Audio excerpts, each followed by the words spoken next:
Мирландын апасы мына ушинтип ыйлап атат. Ушу Ибраимов Мирланды үйүнөн алып кеткен. Ошол Камчыбек Ташиев ушул өзүнүн жанына жардамчы кылып алса, ушул Кыргызстанды көтөрүп оңдоп кете турган балдардын бири да. Мына биз будан 2 жыл мурун көтөрүлүш болгондо мурунку бийликти эмне себептен кетирдик? Ушундай башаламандыктын айынан кетирген элек. Азыр мурдагы башаламандыктан дагы андан да ашып түшүп атасыздар. Азыркы кылган иштериңиздерчи? Эл бар үчүн сиздер ошол жерде бийликте отурасыздар. Эл жок болсо сиздер ал бийликте отурбайт элеңиздер. Эл менен да кичине эсептешиңиздер. Анан мына бул жогорку кеңештеги депутаттарга кайрылгым келет. Эл сиздерди ишенип алып барып, жогорку кеңешке шайлап отургузду. Кичине элди дагы ойлоп, элдин пайдасына керек боло турган мыйзамдарды чыгарыңыздарчы. Каяктагы эле чоңдордун, каяктагы бай манаптардын, ошолордун бизнесине жараша чыгарбастан мыйзамдарды. Элди да кичине ойлогулачы.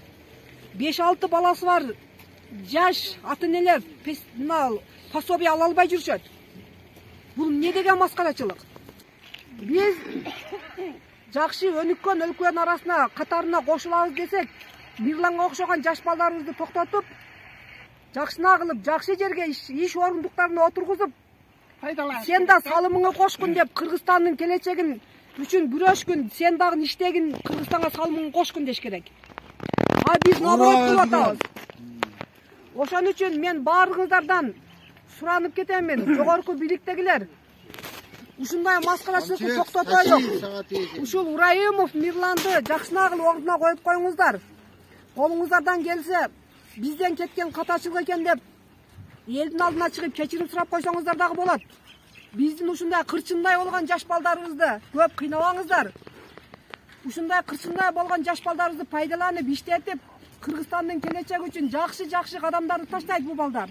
Ушуларды көзөмөлгө алсаңыз. Жулушу Курманкул Токторалиевич, мен ошол Баткендеги жаш келинге аябай сизден суранам. Ушу келиндин ишин өзүңүз көзөмөлдөп, ушуну жакшылап бир жыйынтыгын чыгарып койсоңуз.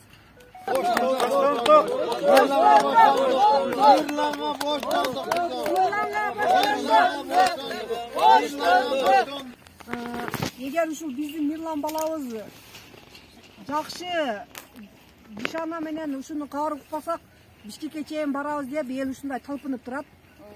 Ушу элди көтөрбөстөн, элди Бишкекке жеткирбестен, элди Бишкекке жеткире койбостон жакшы жагына чечип коюңуздар. Сиздерден сураныч. Сураныч эми боштондук. Мирланга боштондук. Боштондук.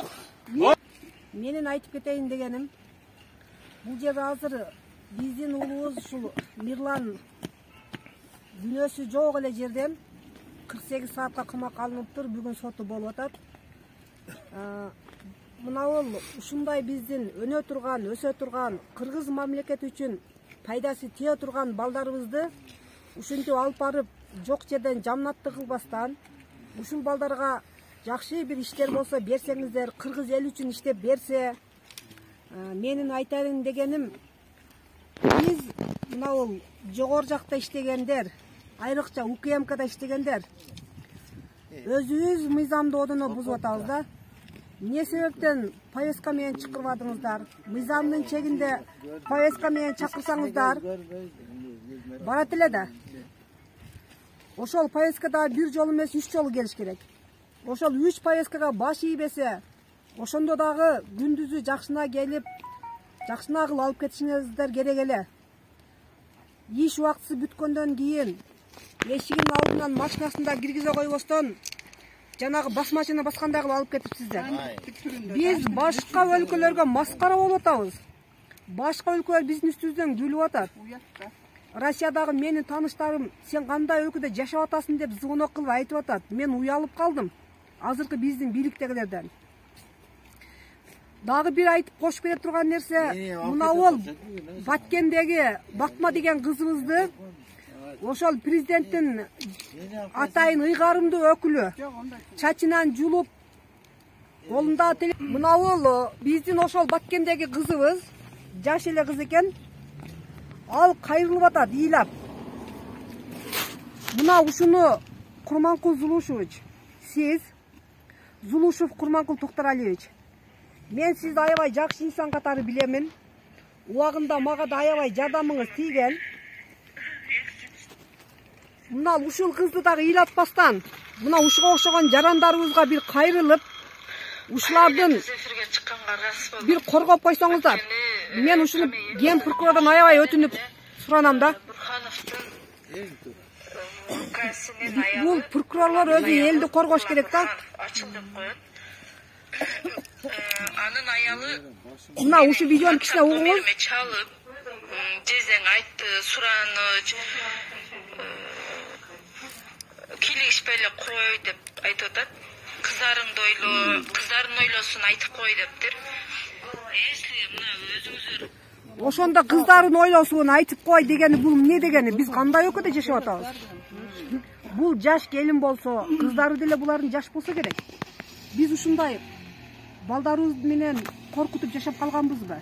Биз кандай өлкөдө жашап атканыбызга өзүбүз түшүнбөй калдык аркы күндөрү. Мирлан элим жерим деп мамлекет, кыргыз мамлекети деп күйгөн, жүрөктөн күйгөн жигит. Андай жигиттер Кыргызстанда саналуу гана. Кыргыздын патриот мырзасы. Бул баткен жөнүндөгү маселелерде мына Орто Токой, темпироват суу сактагычтары боюнча элдин ойлорун, пикирлерин туура бийликке жеткирип турган адилетсиздиктер менен адилетсиздик болгон иштерди айтып, деп көргөзүп, мыйзамсыз иштерди айтып деп эле сын айтса бийликке алып барып камап койгонуңар туура эмес.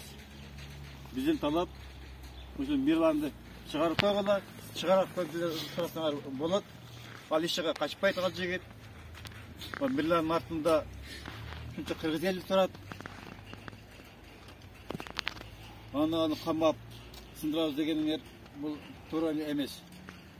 Биздин талап Мирлан Ыбраимовду чыгарып коюңуздар. Чыгарсын. Чыгарсын. Бул бала ел үчүн, жер үчүн акыйкатты айтып, ар дайым ушу туура сөздү бийликке жеткирүүгө аракет кылып жүргөн бала. Биринчиден, экинчиден бул Адахамды колдогон, Адахамдын күйөрманы, Адахамды кантип жок кылыш айлакын таппайбы, ушуну камып сактады деп ушу балдарга ашылган бул кылганыңар туура эмес.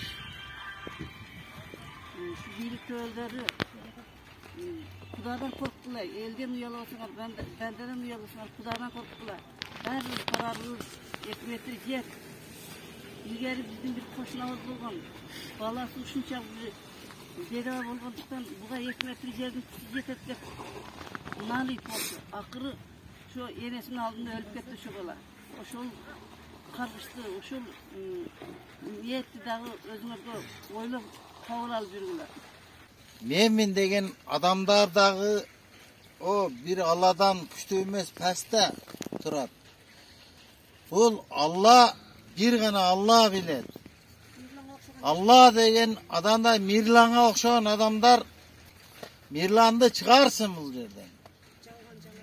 Жалган жала менен алы камап койду. Бул Мирлан үчүн мен күйгөм. Мирлан деген чындыкты сүйлөгөн адам. Ошол кемпироватты менмин деген адамдар дагы ошо малда менин атам дагы иштеген ушундай немелерде. Ала алган эмес, себеби бул бүтүндөй немелерде келип келген. Мен Акылбек Турсунбаев чаңгетик болом. Мен коркпойм эч кимден. Мына камчыбек Ташиев, менин тагаларым журтунда жашайт. Мен ожубактардын жени болом. Эми бул эмне күнөө окуйт? Кайсы күнөөсү үчүн ушинтип карап кетип атасыңар. Түнү дагы. Үйүндө апасы ооруп, жарланганы барган экен, ооруп, азыр аны сайын өзүн билбей атат экен. Больницада. Анан кийин баягы кызы да коркуп, ушундай эме болуп калыптыр. Үй бүлөсүн коркутуп, эмне? Ушунчалык биз кандай заманда жашап атабыз? Кандай мамлекетте жашап атабыз? Кайтып силер ушундай билимдүү балдарды колдоп, иштесеңер кайтып өзүңөргө жардам берип Кыргызстандын өнүгүүсүнө кайтып пайдасы тие турган балдар болотчу. Анан бул дүйнө кайтар дүйнө. Ошону да ойлонгула бийликтегилер. Келечекте бул балабыздын өмүрү узун болуп, жакшы иштеп калса, силердин ордуңарда ушул бала иштеп калышы мүмкүн. Ошону да ойлогула. Бул өсө турган эң билимдүү бала. Дайым эле ушул бийликте ушинтип тура бербейсиңер. Бийлик, байлык деген бул колдун кири. Кийинки күнүңөрдү да ойлогула. Балабызды бошотуп койгула. Yılana başlandık.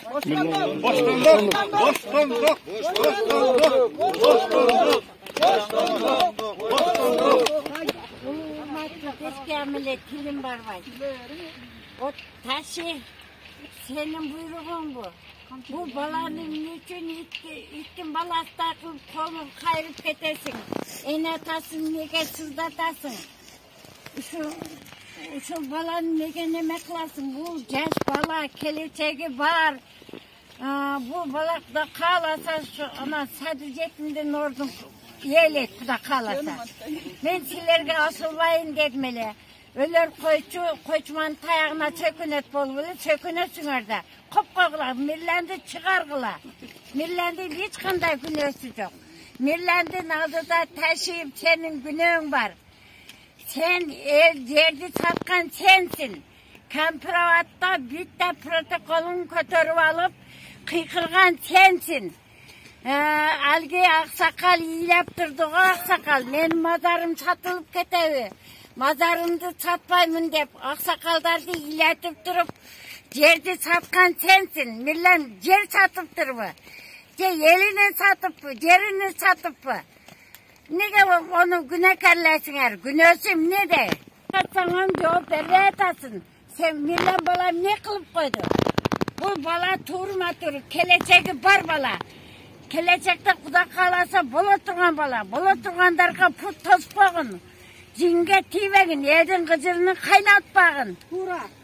Ötkönde ülkem dep jaldırappın sağa, sadak olup çiğleppin. Hiç sadak olganmaydı. Koyup koy, millet orduga koyup koy. Bugün çıkarvasan, yer göğe osayan barat.